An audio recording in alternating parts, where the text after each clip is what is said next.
ಅಬಕಾರಿ ಇಲಾಖೆಯಲ್ಲಿ ಬ್ರಹ್ಮಾಂಡ ಭ್ರಷ್ಟಾಚಾರ. ಸಚಿವ ತಿಮ್ಮಾಪುರ್ ರಾಜೀನಾಮೆಗೆ ಒತ್ತಾಯ.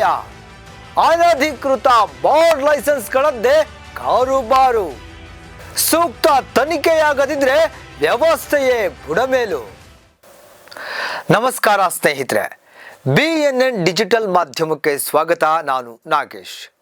ರಾಜ್ಯದ ಅಬಕಾರಿ ಇಲಾಖೆಯಲ್ಲಿ ಭ್ರಷ್ಟಾಚಾರ ನಡೆದಿದೆ ಅನ್ನೋ ಆರೋಪಗಳನ್ನು ರಾಜ್ಯ ಸರ್ಕಾರ ನಿರಾಕರಿಸಿರೋದು ಒಪ್ಪುವಂಥದ್ದು ಅಲ್ಲ.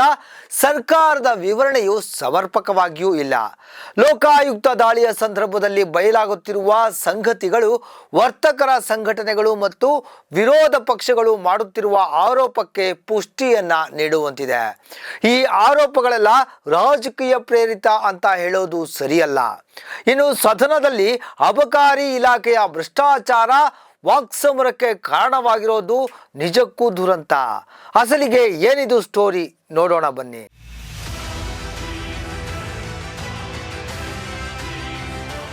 ಹೊಸ ಪರವಾನಗಿ ನೀಡೋದಕ್ಕೆ ಆಗ ಜಾರಿಗೊಳಿಸಿದ ನಿರ್ಬಂಧವು ಈಗ ಅರ್ಥ ಕಳೆದುಕೊಂಡಿದೆ. 33 ವರ್ಷಗಳಲ್ಲಿ ಕರ್ನಾಟಕದ ಜನಸಂಖ್ಯೆ ಹೆಚ್ಚಾಗಿದೆ, ನಗರ ಪ್ರದೇಶಗಳ ವ್ಯಾಪ್ತಿ ಕೂಡ ಹೆಚ್ಚಾಗಿದೆ ಮತ್ತು ಇಲ್ಲಿನ ಆತಿಥ್ಯ ಉದ್ಯಮವು ವ್ಯಾಪಕ ಬೆಳವಣಿಗೆ ಕಂಡಿದೆ.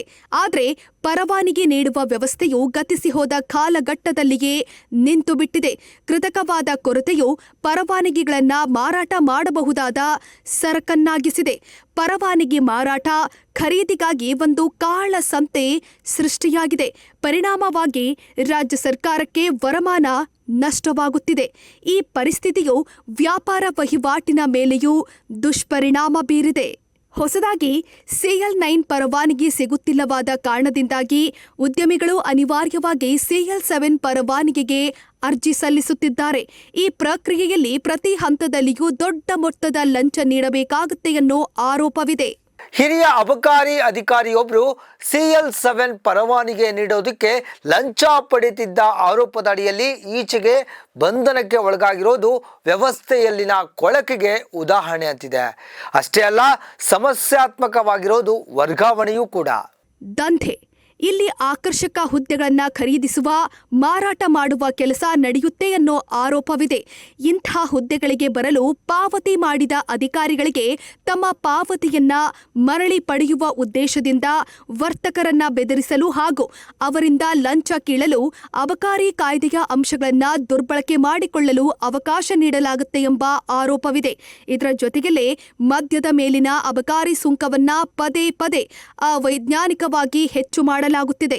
ಅಬಕಾರಿ ಇಲಾಖೆಯು 2024-25ನೇ ಸಾಲಿಗೆ ತನಗೆ ನೀಡಲಾಗಿದ್ದ ವರಮಾನ ಸಂಗ್ರಹ ಗುರಿ ಸಾಧಿಸುವಲ್ಲಿ ವಿಫಲವಾಗಿದೆ. 3,000 ಕೋಟಿಯಷ್ಟು ಕಡಿಮೆ ವರಮಾನ ಸಂಗ್ರಹಿಸಿದೆ. ರಾಜ್ಯದಲ್ಲಿ ಬಿಯರ್ ಮಾರಾಟವು ಸುಮಾರು 20% ಕಡಿಮೆಯಾಗಿದೆ. ಆಂಧ್ರ ಪ್ರದೇಶಕ್ಕೆ ಹೊಂದಿಕೊಂಡಿರುವ ಜಿಲ್ಲೆಗಳ ಮದ್ಯದ ಅಂಗಡಿಗಳು ಕಡಿಮೆ ವಹಿವಾಟು ಕಂಡಿವೆ. ಆಂಧ್ರ ಪ್ರದೇಶದಲ್ಲಿ ಜಾರಿಯಲ್ಲಿ ಇರುವ ಹೆಚ್ಚು ಪಾರದರ್ಶಕವಾದ ನೀತಿಯ ಕಾರಣದಿಂದಾಗಿ ಕಡಿಮೆ ಬೆಲೆಗೆ ಮದ್ಯ ಸಿಗುವಂತಾಗಿದೆ. ಕರ್ನಾಟಕದಲ್ಲಿ ಜಾರಿಯಲ್ಲಿರುವ ಹಳೇ ಕಾಲದ ಸಿಬ್ಬಂದಿ ನಿಯೋಜನೆ ವ್ಯವಸ್ಥೆ ಹಾಗೂ ಖಾಲಿ ಹುದ್ದೆಗಳು ಹೆಚ್ಚಾಗಿರುವುದು ಆಧುನಿಕ ಕಾಲದ ಸಂಕೀರ್ಣ ಮಾರುಕಟ್ಟೆಯನ್ನ ನಿಭಾಯಿಸಲು ಇಲಾಖೆಗೆ ಸಾಧ್ಯವಾಗದಂತೆ ಮಾಡಿವೆ. ಇಂಥ ಸಂದರ್ಭದಲ್ಲಿ ಭ್ರಷ್ಟಾಚಾರಕ್ಕೆ ಸಂಬಂಧಿಸಿದ ಆರೋಪಗಳ ನಿರಾಕರಣೆಯೂ ಸರಿಯಲ್ಲ. ವಾಸ್ತವ ಏನು ಅನ್ನೋದನ್ನ ತಿಳಿದುಕೊಳ್ಳಲು ಹಾಗೂ ವಿಶ್ವಾಸವನ್ನ ಮರುಸ್ಥಾಪಿಸಲು ಲೋಕಾಯುಕ್ತ ತನಿಖೆ ಅಗತ್ಯವಾಗಿದೆ. ಮುಂದುವರೆದು ಯಶವಂತಪುರ ಕ್ಷೇತ್ರದ ಶಾಸಕರಾದ ST ಸೋಮಶೇಖರ್ ಅವರು CL7ನ ಕರಾಳತೆಯನ್ನ ಬಿಚ್ಚಿಟ್ಟಿದ್ದಾರೆ.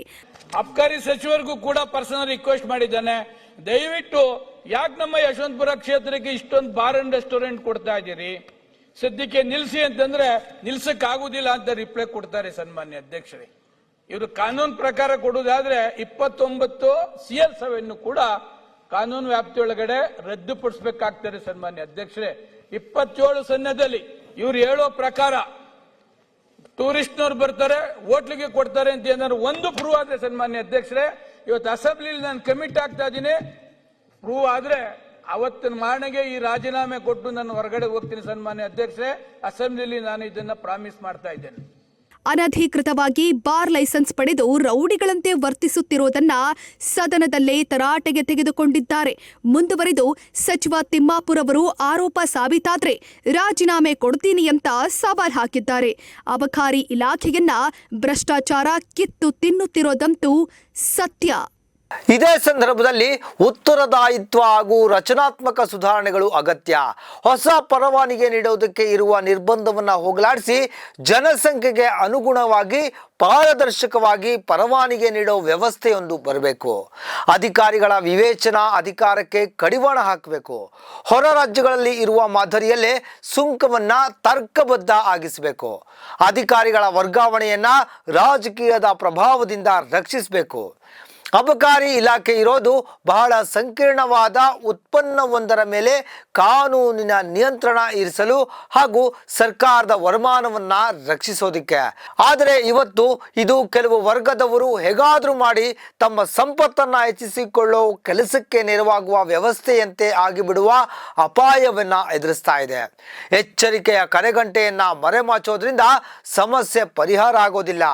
ಅದರಿಂದ ಸಾರ್ವಜನಿಕರ ವಿಶ್ವಾಸಕ್ಕೆ ಕುಂದು ಬರುತ್ತೆ, ಸರ್ಕಾರದ ವರಮಾನ ತಗ್ಗುತ್ತೆ, ಮುಂದುವರೆದು ಭ್ರಷ್ಟಾಚಾರಕ್ಕೆ ತಡೆಯೊಡ್ಡಬೇಕಿದೆ. ಜೊತೆಗೆ ಆದಾಯದ ನೆಪ ಮಾಡಿ ಸಿಕ್ಕಲ್ಲಿ ಎಣ್ಣೆ ಅಂಗಡಿಗಳಿಗೆ ಪರವಾನಗಿ ನೀಡಿ ಜನಸಾಮಾನ್ಯರ ಬದುಕಿಗೆ ಕೊಳ್ಳಿ ಇಡೋ ಬದಲು ವೈಜ್ಞಾನಿಕ ಕ್ರಮದ ಅಗತ್ಯವೂ ಇದೆ.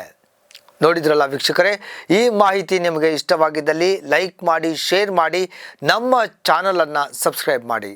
ನಮಸ್ಕಾರ.